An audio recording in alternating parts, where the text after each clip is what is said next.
नमस्कार विद्यार्थी मित्रांनो, ध्येयाधिकारी स्पर्धा परीक्षा मंचच्या वतीनं मी अभिजित तुमच्या सर्वांचं सहर्ष स्वागत करतो। मित्रांनो, आजच्या या व्हिडिओमध्ये आपण 2025 मध्ये होणाऱ्या पोलीस भरतीच्या अनुषंगाने महत्त्वाच्या असणाऱ्या 50 प्रश्नांचा सराव करणार आहोत। त्यामुळे विद्यार्थी मित्रांनो, जर तुम्ही पुढे येणाऱ्या पोलीस भरतीसाठी तयारी करत आहात तर हा व्हिडिओ पूर्ण पहा आणि आपल्या मित्रांसोबत शेअर करा। या व्हिडिओमध्ये आपण सामान्य ज्ञान, मराठी व्याकरण आणि चालू घडामोडी यावरील महत्त्वाचे प्रश्न पाहणार आहोत। आता व्हिडिओला सुरुवात करण्या अगोदर पाहूयात मागच्या व्हिडिओमधील सराव प्रश्नाचं उत्तर। प्रश्न काय होता? अव्ययभाव समासातील पहिले पद महत्त्वाचे असते आणि पूर्ण शब्द टिंब-टिंबचे कार्य करतो। आता या ठिकाणी आपण काय पाहिलेलं आहे? अव्ययभाव समास कधी असतो? जेव्हा सामासिक शब्दातील पहिलं पद महत्त्वाचं असतं आणि ते अव्यय असतं तेव्हा त्या ठिकाणी अव्ययभाव समास असतो। तर मित्रांनो, या समासामध्ये जो शब्द तयार झालेला असतो तो क्रियाविशेषणाचं कार्य करतो। म्हणजे आपलं उत्तर काय असणार आहे? पर्याय 3। ठीक आहे। उदाहरणार्थ काय? तर घरोघरी विग्रह कसा होतो? प्रत्येक घरी। मग यामध्ये काय झालं? तर घरोघरी हा शब्द काय दाखवतोय? तर स्थलवाचक क्रियाविशेषण दाखवतोय। म्हणून या ठिकाणी काय झालं? तर अव्ययभाव समासातील जो शब्द असतो तो क्रियाविशेषणाचं कार्य करतो। ठीक आहे। तर आता पाहूयात कोणी कोणी या प्रश्नाचं बरोबर उत्तर दिलेलं आहे। या ठिकाणी पहा, निखिल निखाडे, वर्षा सोळंखे, नीलम पडवी, पवन वायकर, महेंद्र गायकवाड, ऋषी दर्पे, कांचन चव्हाण, प्रशांत डोंगरे, राणी वाघमोडे, प्रथमेश कांगुडे, सय्यद सुफियान, काजल उपरे, अनिकेत पाटील, करण सदावर्ते, महेश घोडसरे, राजू पवार, शुभम हारुगडे आणि रुपेश बुरानवार या सर्वांनी या प्रश्नाचं अगदी बरोबर उत्तर दिलेलं आहे। तर सर्वांचं अभिनंदन। त्यासोबतच जर तुम्हाला देखील वाटत असेल की पुढच्या व्हिडिओमध्ये तुमची कमेंट आणि तुमचं नाव दिसावं तर हा व्हिडिओ पूर्ण पहा आणि व्हिडिओच्या शेवटी विचारलेल्या प्रश्नाचं उत्तर द्या। आता सुरुवात करूयात आजच्या प्रश्नांना। आजचा पहिला प्रश्न आहे, महाराष्ट्र लोकसेवा आयोगाचे ब्रँड अँबॅसेडर कोण आहे? या ठिकाणी पाहायचं आहे, महाराष्ट्र लोकसेवा आयोगाचे म्हणजेच MPSC चे ब्रँड अँबॅसेडर आहेत महादेवन। मग या ठिकाणी कोणाचं नाव पर्यायामध्ये दिलेलं आहे? सोनाली कुलकर्णी यांचं। म्हणजे आपलं उत्तर पर्याय 1। MPSC चे ब्रँड अँबॅसेडर कोण कोण आहेत? सोनाली कुलकर्णी आणि शंकर महादेवन। ठीक आहे। प्रश्न क्रमांक 2, कोणत्या शहराला 2023 चा जागतिक ट्री सिटी पुरस्कार देण्यात आला होता? या ठिकाणी पाहायचं आहे 2023 चा, 2022 चा आणि 2024 चा जागतिक ट्री सिटी पुरस्कार आहे तो भारतातील मुंबई या शहराला देण्यात आला होता। म्हणजे आपलं उत्तर काय असणार आहे? पर्याय 4 मुंबई। ठीक आहे। सलग 3 वर्ष या शहराला हा मान देण्यात आलेला आहे। प्रश्न क्रमांक 3, महाराष्ट्रातील पहिली GI टॅग मिळालेली वस्तू कोणती? या ठिकाणी पाहायचं आहे 2004-5 साली महाराष्ट्रातील पहिला GI टॅग मिळालेला होता सोलापुरी चादर आणि सोलापुरी टॉवेल यांना। ठीक आहे। म्हणजे या ठिकाणी आपलं उत्तर काय असणार आहे? पर्याय 2 चादरी सोलापूर। ठीक आहे। काय लक्षात ठेवायचं? 2004-5 साली महाराष्ट्रातील पहिला GI टॅग हा सोलापुरी चादर आणि सोलापुरी टॉवेल यांना देण्यात आला आहे। ठीक आहे। त्यासोबत आतापर्यंत भारतातील जवळजवळ 644 वस्तूंना GI टॅग देण्यात आलेला आहे। ठीक आहे। त्यांची यादी आपल्याला आपल्या टेलिग्राम चॅनलवर पाहायला मिळणार आहे। त्यासाठी काय करायचं? या व्हिडिओच्या डिस्क्रिप्शनमध्ये दिलेल्या लिंकवरून आपलं टेलिग्राम चॅनल जॉईन करायचं। पुढे पहा, प्रश्न क्रमांक 4, सर्वोत्कृष्ट ग्रामीण पर्यटन व्हिलेज स्पर्धेत कोणत्या गावाची निवड झाली आहे? मित्रांनो, महाराष्ट्रातील कोल्हापूर जिल्ह्यातील पाटगाव या गावाची सर्वोत्कृष्ट ग्रामीण पर्यटन व्हिलेज म्हणून निवड झाली आहे। तर मित्रांनो, हे गाव काय आहे? तर महाराष्ट्रातील मधाचे गाव आहे। ठीक आहे। लक्षात काय ठेवायचं? सर्वोत्कृष्ट ग्रामीण पर्यटन व्हिलेज पाटगाव कोल्हापूर। तर मित्रांनो, हे गावच काय आहे? महाराष्ट्रातील मधाचे गाव। परंतु पहिलं नाहीये, पहिलं कोणतं आहे त्यावर पुढे प्रश्न असणार आहे। प्रश्न क्रमांक 5, राष्ट्रीय इलेक्ट्रॉनिक्स धोरणानुसार महाराष्ट्रातील पहिला इलेक्ट्रॉनिक्स मॅन्युफॅक्चरिंग क्लस्टर कोठे उभारण्यात येत आहे? या ठिकाणी पाहायचं आहे, महाराष्ट्रातील पहिला इलेक्ट्रॉनिक्स मॅन्युफॅक्चरिंग क्लस्टर आहे तो पुण्यातील रांजणगावमध्ये रांजणगाव फेज 3 या ठिकाणी उभारण्यात येत आहे. म्हणजे आपलं उत्तर काय असणार आहे? पर्याय 3 रांजणगाव पुणे. ठीक आहे. प्रश्न क्रमांक 6, भारतीय राज्यघटनेनुसार पुढीलपैकी कोणते मूलभूत कर्तव्य नाही? या ठिकाणी पाहायचं आहे, राज्यघटना आणि त्याच्या तत्वांचा आदर करणे मूलभूत कर्तव्य आहे. सार्वजनिक मालमत्तेचे रक्षण करणे मूलभूत कर्तव्य आहे. वैज्ञानिक दृष्टिकोन विकसित करणे मूलभूत कर्तव्य आहे. परंतु निवडणुकामध्ये मतदान करणं हे कर्तव्यामध्ये येत नाही. ठीक आहे, ही जबाबदारी आहे परंतु कर्तव्य नाही. म्हणजे आपलं उत्तर पर्याय 1. त्यासोबतच आणखी काय माहिती असलं पाहिजे, 1976ला 42व्या घटनादुरुस्तीनं भारतीय राज्यघटनेमध्ये मूलभूत कर्तव्य समाविष्ट करण्यात आली होती. त्यावेळी 10 समाविष्ट करण्यात आली होती आणि 2002 साली 11वं मूलभूत कर्तव्य समाविष्ट करण्यात आलं होतं. ठीक आहे. काय काय लक्षात ठेवणार, भारतीय राज्यघटनेमध्ये मूलभूत कर्तव्य किती आहेत? 11 आहेत. तर त्यापैकी 10 आहेत ती 1976 साली 42व्या घटनादुरुस्तीनं समाविष्ट करण्यात आली आणि उरलेलं 11वं आहे ते 2002 साली 86व्या घटनादुरुस्तीनं समाविष्ट करण्यात आलं. ठीक आहे. प्रश्न क्रमांक 7, लोकसभा व विधानसभांमध्ये महिलांना 33% आरक्षण देणारी घटनादुरुस्ती कोणती? मित्रांनो, 2023 साली झालेली 106वी घटनादुरुस्ती ही महिला आरक्षण घटनादुरुस्ती किंवा महिला आरक्षण विधेयक 2023 या नावानं ओळखली जाते. यानुसार महिलांना 33% आरक्षण देण्याची घोषणा करण्यात आली होती. म्हणजे आपलं उत्तर पर्याय 4 106वी घटनादुरुस्ती 2023. ठीक आहे. यालाच काय म्हणतात, तर वुमेन्स रिझर्वेशन बिल 2023. ठीक आहे, नारी शक्ती वंदन अभियान. ठीक आहे. प्रश्न क्रमांक 8, भारतात केंद्रीय कॅबिनेटच्या बैठकीचे अध्यक्षस्थान कोण भूषवतो? या ठिकाणी पाहायचं आहे, भारतामध्ये काय काय असतं, लोकसभा, राज्यसभा, मंत्रिमंडळ. ठीक आहे. जेव्हा लोकसभेची बैठक असते तेव्हा अध्यक्ष कोण असतात? लोकसभेचे सभापती. जेव्हा राज्यसभेची बैठक असते तेव्हा अध्यक्ष कोण असतात? राज्यसभेचे सभापती.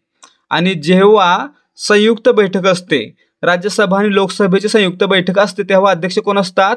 तर लोकसभेचे सभापती. त्यासोबतच एक असतं मंत्रिमंडळ. त्याचे प्रमुख कोण असतात? तर देशाचे पंतप्रधान. आणि या नात्यानंच देशाचे पंतप्रधान हे मंत्रिमंडळाच्या बैठकीचे देखील अध्यक्ष असतात. ठीक आहे. म्हणजे आपलं उत्तर काय असणार आहे? पर्याय 3 कॅबिनेटच्या बैठकीचे अध्यक्षस्थान कोण असतं? पंतप्रधान. पर्याय 3. ठीक आहे. प्रश्न क्रमांक 9, महाराष्ट्रातून लोकसभेवर निर्वाचित होणाऱ्या सदस्यांची एकूण संख्या किती आहे? या ठिकाणी पहा, लोकसभा, राज्यसभा, विधानसभा आणि विधान परिषद. लोकसभेमध्ये महाराष्ट्रातील एकूण 48 जागा आहेत. राज्यसभेमध्ये 19, विधानसभेमध्ये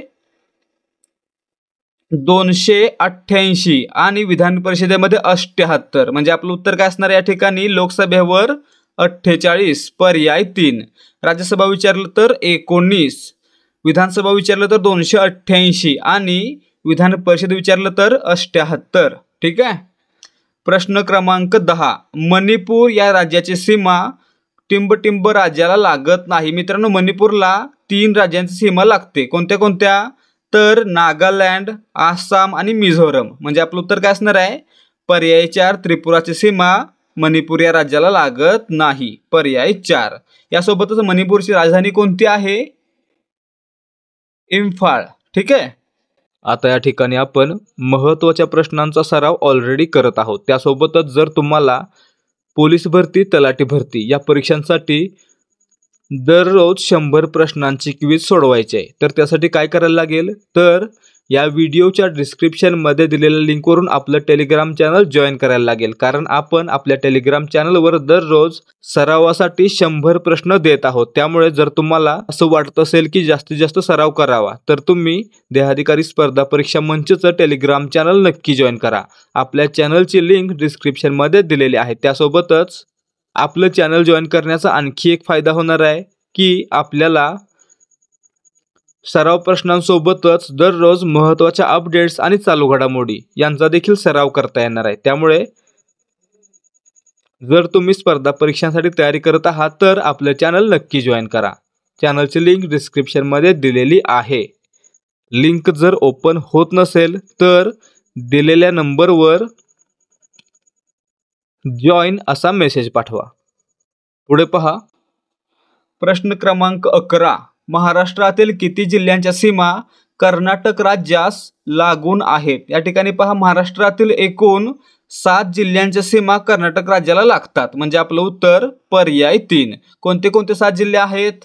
नांदेड, लातूर, धाराशिव, सोलापूर, सांगली, कोल्हापूर आणि सिंधुदुर्ग या 7 जिल्ह्यांच्या सीमा कर्नाटक राज्याला लागतात। त्यासोबतच पहा, गुजरात सोबत 4 जिल्हे आहेत। कोणते कोणते? पालघर, नाशिक, धुळे, नंदुरबार। मध्य प्रदेश सोबत 8 आहेत। कोणते कोणते? नंदुरबार, धुळे, जळगाव, बुलढाणा, अमरावती, नागपूर, भंडारा, गोंदिया। छत्तीसगड सोबत 2 जिल्हे, गोंदिया आणि गडचिरोली। तेलंगणा सोबत 4 जिल्हे, गडचिरोली, चंद्रपूर, यवतमाळ, नांदेड आणि गोव्यासोबत 1 जिल्हा, सिंधुदुर्ग। ठीक आहे, काय काय लक्षात ठेवणार? महाराष्ट्राच्या सीमा कशा लक्षात ठेवणार? महाराष्ट्राच्या सीमेवरती एकूण 6 राज्य आहेत आणि 1 केंद्रशासित प्रदेश आहे। ठीक आहे, तर त्यापैकी 6 राज्यांना गुजरातला 4, मध्य प्रदेशला 8, छत्तीसगडला 2, तेलंगणाला 4, कर्नाटकला 7 आणि गोव्याला 1 जिल्ह्याची सीमा लागते। ठीक आहे, एवढ्या गोष्टी लक्षात ठेवा।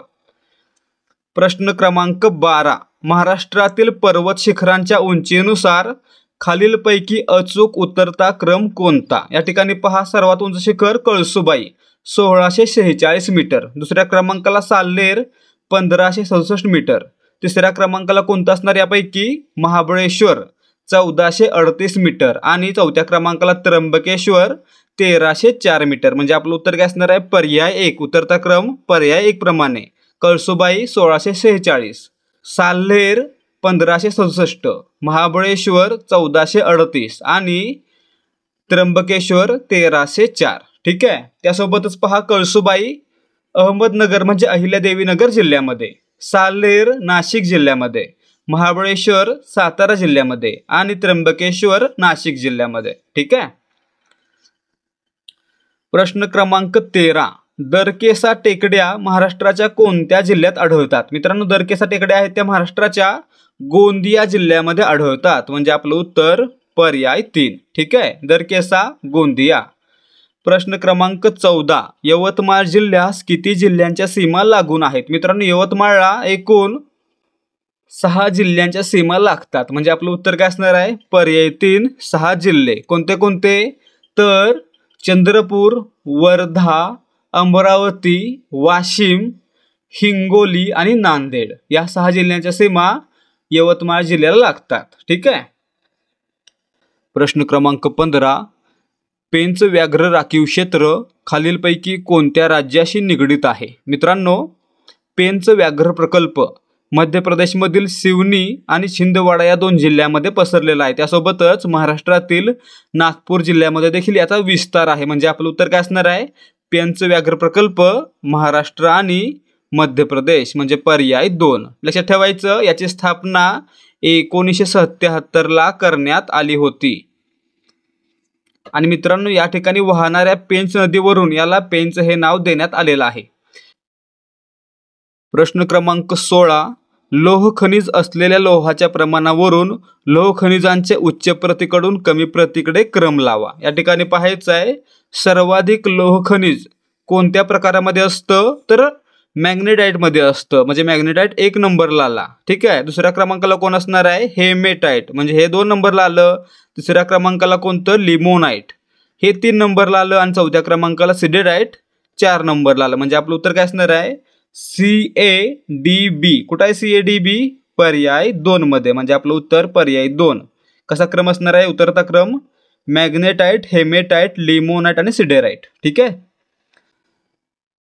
प्रश्न क्रमांक 17, वर्ष 2023च्या 80व्या गोल्डन ग्लोब पुरस्कारामध्ये नाटू नाटू या गाण्याला सर्वोत्कृष्ट गाणे म्हणून पुरस्कार मिळाला.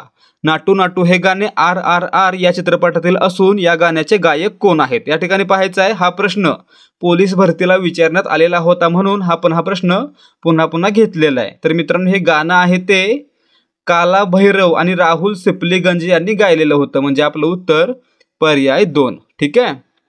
प्रश्न क्रमांक 18. स्वामी दयानंद सरस्वती यांची कितवी जयंती 2023 मध्ये साजरी करण्यात आली? मित्रांनो, स्वामी दयानंद सरस्वती जन्म 12 फेब्रुवारी 1824. म्हणजे मित्रांनो 2024ला यांना 200 वर्ष पूर्ण होतील आणि 23ला किती होतील मग? 199. म्हणजे आपलं उत्तर काय असणार आहे? पर्याय 1. 2023ला दयानंद सरस्वती यांची 199वी जयंती साजरी करण्यात आली. तर मित्रांनो, यांनी 1875ला आर्य समाजाची स्थापना केली होती. ठीक आहे. प्रश्न क्रमांक 19. महाराष्ट्र सांस्कृतिक कार्य मंत्रालयाने लंडनमधील कोणत्या संग्रहालयासोबत सामंजस्य करार करून छत्रपती शिवाजी महाराजांची ऐतिहासिक वाघनखे परत आणली? मित्रांनो, छत्रपती शिवाजी महाराजांची वाघनखे होती ती इंग्लंडमधील व्हिक्टोरिया अँड अल्बर्ट संग्रहालय याच्यामध्ये होती. ती आता भारतामध्ये आणण्यात आलेली आहेत. म्हणजे आपलं उत्तर काय असणार आहे? पर्याय 1. ठीक आहे. प्रश्न क्रमांक 20. पुढील पिढीसाठी धूम्रपान प्रतिबंधित करणारा जगातील पहिला कायदा कोणत्या देशाने मंजूर केला आहे? मित्रांनो, असा कायदा जो नवीन तरुणांना धूम्रपान संबंधी साहित्य न विकण्यासंबंधी प्रतिबंध करतो, हा कायदा केलेला आहे न्यूझीलंड या देशानं. म्हणजे आपलं उत्तर काय असणार आहे? पर्याय 1. ठीक आहे. प्रश्न क्रमांक 21. सर्व महानगरातील गटारे स्वच्छ करण्यासाठी रोबोटिक तंत्रज्ञान वापरणारे पहिले राज्य कोणते आहे? मित्रांनो, राज्यातील महानगरांतील गटारे स्वच्छ करण्यासाठी बंदीकूट नावाचं रोबोट वापरणारं राज्य आहे केरळ. म्हणजे आपलं उत्तर काय असणार आहे? पर्याय 3. केरळ. कोणत्या रोबोटचा वापर करण्यात येतो? तर बंदीकूट. ठीक आहे. प्रश्न क्रमांक 22. महाराष्ट्र राज्यातील मधाचे गाव म्हणून कोणते गाव विकसित केले गेले आहे? मित्रांनो, महाराष्ट्रामध्ये मधाचे गाव म्हणून खूप गावं विकसित केली जात आहेत. त्यापैकी पहिलं होतं जे की भारतातील पहिलं मधाचं गाव होतं सातारा जिल्ह्यातील महाबळेश्वर तालुक्यातील मांघर. म्हणजे आपलं उत्तर पर्याय 2. मांघर हे भारतातील पहिलं मधाचं गाव आहे जे की महाराष्ट्रातील सातारा जिल्ह्यातील महाबळेश्वर तालुक्यातील एक गाव आहे. ठीक आहे. त्यासोबतच कोल्हापूर जिल्ह्यातील पर्यटक विलेज असणारं पाटगाव देखील मधांचं गाव बनलेलं आहे. ठीक आहे. प्रश्न क्रमांक 23. USB म्हणजे काय? मित्रांनो, USB आपण कम्प्युटरला जोडतो किंवा चार्जरला जोडतो त्या पिनला म्हणतो. तर याचा अर्थ काय असतो? युनिव्हर्सल सिरियल बस. म्हणजे आपलं उत्तर पर्याय 2. ठीक आहे. प्रश्न क्रमांक 24. सध्याचे केंद्रीय कृषी मंत्री कोण आहेत? कोण आहेत? शिवराज सिंग चौहान. म्हणजे आपलं उत्तर पर्याय 4. प्रश्न क्रमांक 25. अरुण जेटली क्रिकेट स्टेडियम कोठे आहे? मित्रांनो, अरुण जेटली क्रिकेट स्टेडियम आहे ते दिल्ली या ठिकाणी आहे. म्हणजे पर्याय 4 आपलं उत्तर आहे. तर काय झालं, हे का महत्त्वाचं आहे? कारण याचं आधीचं नाव होतं फिरोजशाह कोटला स्टेडियम. आता हे बदलून अरुण जेटली क्रिकेट स्टेडियम असं करण्यात आलेलं आहे. ठीक आहे. याची स्थापना किंवा याचे बांधकाम झालेलं होतं 1883ला. आता इथून पुढे आपण मराठी व्याकरणावरील प्रश्न पाहणार आहोत. प्रश्न क्रमांक 26. वाक्यातील अधोरेखित क्रियापदाचा प्रकार ओळखा.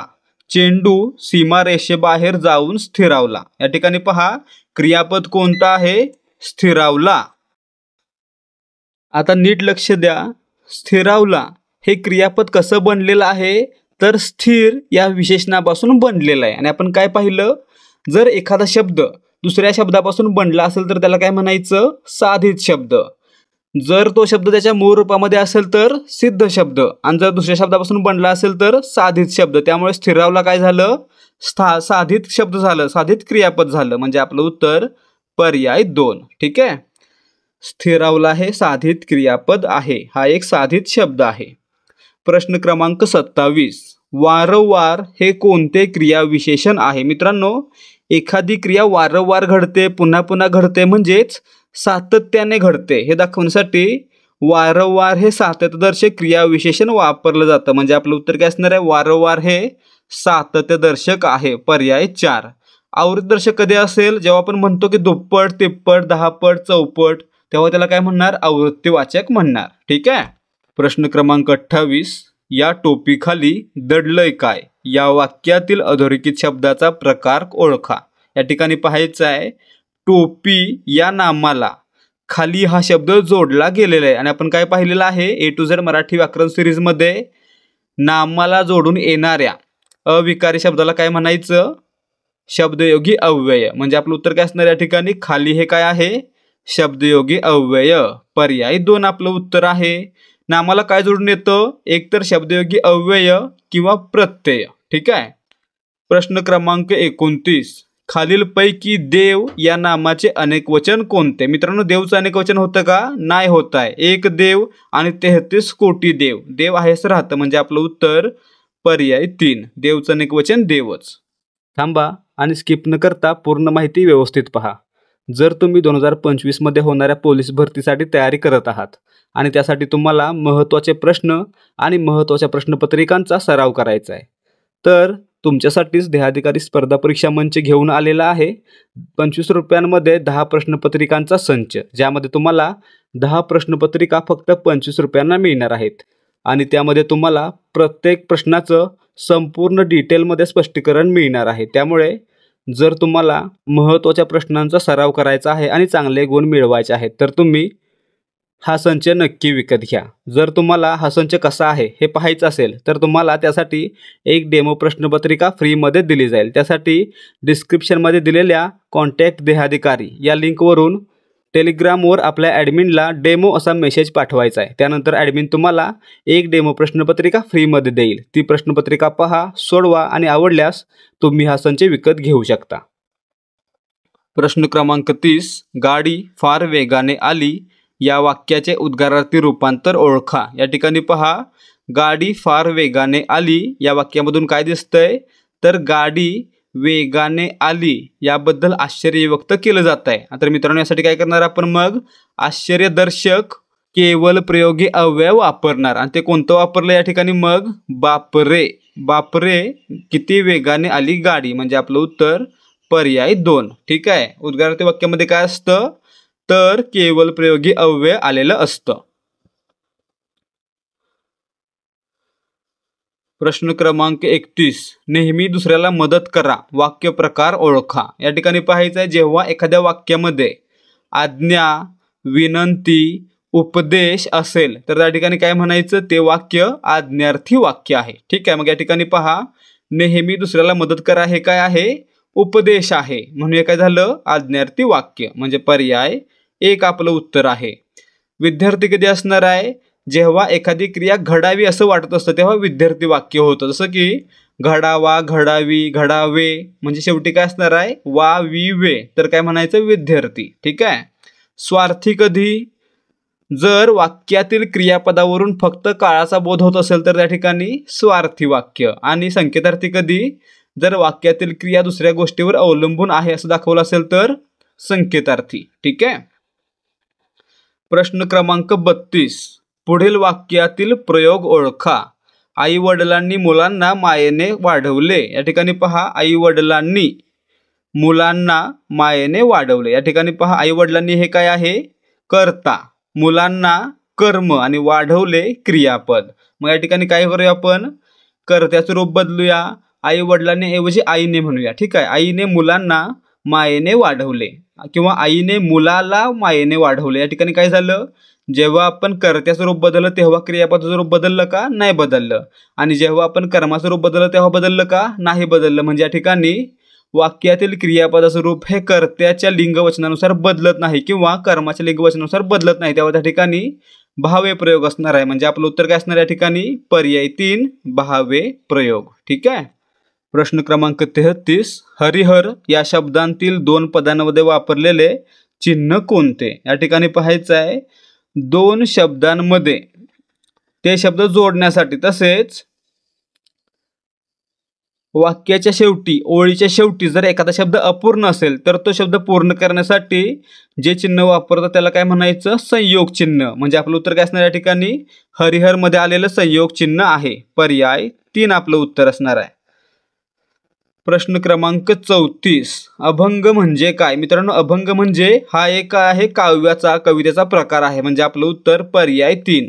अभंगला आपण म्हणू शकतो की कधीही नष्ट न होणारे. ठीक आहे, कधीही नष्ट न होणारे अभंग. परंतु कविता म्हटलं की एक काव्याचा प्रकार. ठीक आहे, त्यामुळे पर्याय 1 पूर्णपणे सत्य होत नाही.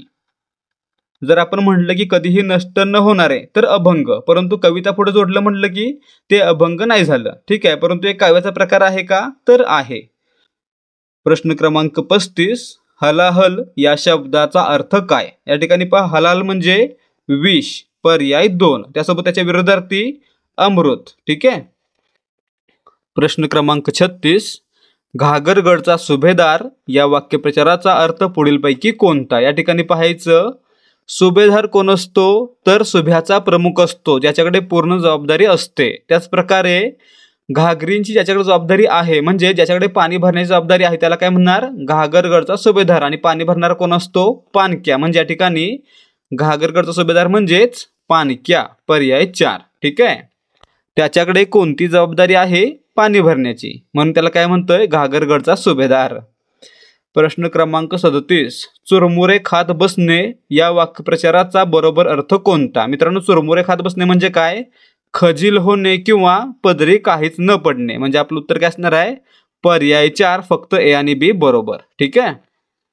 प्रश्न क्रमांक 38. खाली सारख्या अर्थाच्या 2 म्हणी यांची जोडी दिली, त्यातील विसंगत जोडी ओळखा. या ठिकाणी पहा, घोडे कमावते गाढव खाते. ठीक आहे, यामध्ये काय होतंय? तर कमावतोय एक आणि खातोय दुसराच. त्यासोबतच घोड्या एवढे डोके गाढवा एवढी अक्कल. म्हणजे मित्रांनो, शरीरानं मोठं असणं परंतु अक्कल कमी असणं. ठीक आहे, म्हणजे या ठिकाणी काय झालं?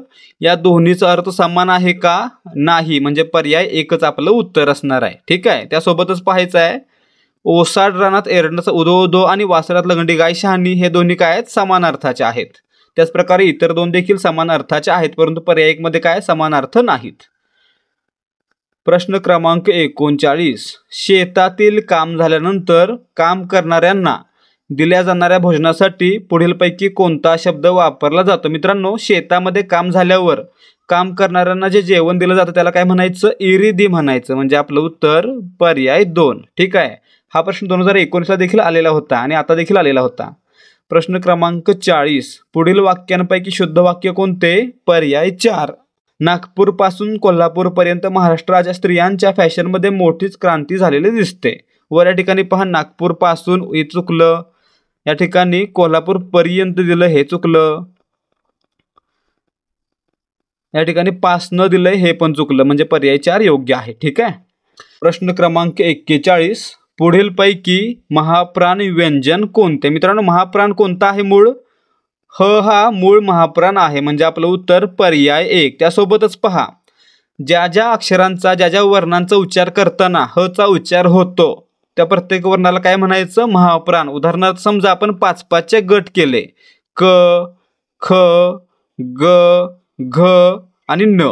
तर याच्यामध्ये पहा, दुसरं आणि चौथं अक्षर काय असणार आहे? चा उच्चार होणार, म्हणजे महाप्राण असणार. लक्षात ठेवायचं, 5-5च्या गटामध्ये दुसरं आणि चौथं अक्षर महाप्राण असतं. ठीक आहे, म्हणजे या ठिकाणी ख, घ, छ, झ, ठ, ढ, थ, ध हे सर्व काय असणार आहेत? महाप्राण असणार आहेत. ठीक आहे, त्यासोबतच काय लक्षात ठेवणार आहे आपण? ज्या वर्णांचा उच्चार करताना चा उच्चार होतो त्यांना काय म्हणायचं? महाप्राण. आणि चा उच्चार होत नाही त्यांना काय म्हणायचं? अल्पप्राण. ठीक आहे. प्रश्न क्रमांक 42. ज्या वर्णांचा उच्चार नाकाद्वारे होतो त्यांना काय म्हणतात? मित्रांनो, नाकाला काय म्हणतात? नासिका. त्यामुळे ज्या वर्णांचा उच्चार नाकातून होतो त्याला काय म्हणायचं? अनुनासिक म्हणायचं. म्हणजे आपलं उत्तर पर्याय 3. ठीक आहे. प्रश्न क्रमांक 43. ज्या वर्णांचा स्वतंत्रपणे उच्चार करता येतो त्यांना काय म्हणतात? या ठिकाणी पाहायचं आहे, ज्या वर्णांचा स्वतंत्रपणे अक्षर म्हणून उच्चार करत आहेत त्यांना काय म्हणायचं? स्वर म्हणायचं, कारण स्वरांचा उच्चार हा स्वतंत्रपणे अक्षर म्हणून करता येतो. ठीक आहे, म्हणजे पर्याय 3 आपलं उत्तर आहे. व्यंजनांचा स्वतंत्रपणे अक्षर म्हणून उच्चार होण्यासाठी त्यासोबत स्वर जोडणे आवश्यक असतं. त्यामुळे या ठिकाणी जर विचारलं की अपूर्ण उच्चारांची काय असतात, तर व्यंजन, आणि पूर्ण उच्चारांची काय असतात? स्वर. ठीक आहे. प्रश्न क्रमांक 44, देवांनो या शब्दात असणारी विभक्ती कोणती? या ठिकाणी पहा, विभक्ती कोणती आहे? नो. प्रत्यय कोणता आहे? नो. आणि नो हा कोणत्या विभक्तीचा असतो? संबोधनचा. म्हणजे आपलं उत्तर पर्याय 2. लक्षात ठेवायचं, प्रथमाला प्रत्यय नसतात, द्वितीयला सला ते सलनाते, तृतीयला नेशी निही इशी, चतुर्थीला सला ते सलनाते, पंचमीला ऊन हून, षष्टीला चाचीचे चेच्याची, सप्तमीला तई आ, आणि संबोधनला नो हा प्रत्यय असतो. ठीक आहे. प्रश्न क्रमांक 45, आपण हे सर्वनाम कोणत्या प्रकारचे आहे? या ठिकाणी पाहायचं आहे, आपण हे सर्वनाम आहे ते 2 प्रकारे कार्य करतं. एक म्हणजे पुरुषवाचक सर्वनाम आणि दुसरं म्हणजे आत्मवाचक सर्वनाम. आणि पर्यायामध्ये काय दिलंय? आत्मवाचक सर्वनाम. म्हणजे आपलं उत्तर पर्याय 3. ठीक आहे. आपण हे आत्मवाचक सर्वनाम आहे. ते कधी असणार? जेव्हा आपण स्वतःबद्दल बोलत असो तेव्हा. ठीक आहे. परंतु जेव्हा 2 व्यक्ती बोलतायत तेव्हा आपण स्वतःबद्दल बोललो तर प्रथम पुरुषवाचक, आणि दुसऱ्या व्यक्तीबद्दल बोललो तर द्वितीय पुरुषवाचक. काय म्हणतो आपण कधी कधी? आपण जाऊया. काय झालं? प्रथम पुरुषवाचक. ठीक आहे. आणि आपण कधी कधी विचारतो की आपले नाव काय, तेव्हा काय झालं? ते समोरच्या व्यक्तीला विचारतोय म्हणून द्वितीय पुरुषवाचक. ठीक आहे. प्रश्न क्रमांक 46, अनिल या नावानं प्रसिद्ध असणाऱ्या कवीचे पूर्ण नाव काय आहे? या ठिकाणी पहा, अनिल या नावानं आत्माराम रावजी देशपांडे हे कविता लिहायचे. म्हणजे आपलं उत्तर पर्याय 1. ठीक आहे. अनिल म्हणजे कोण? आत्माराम रावजी देशपांडे.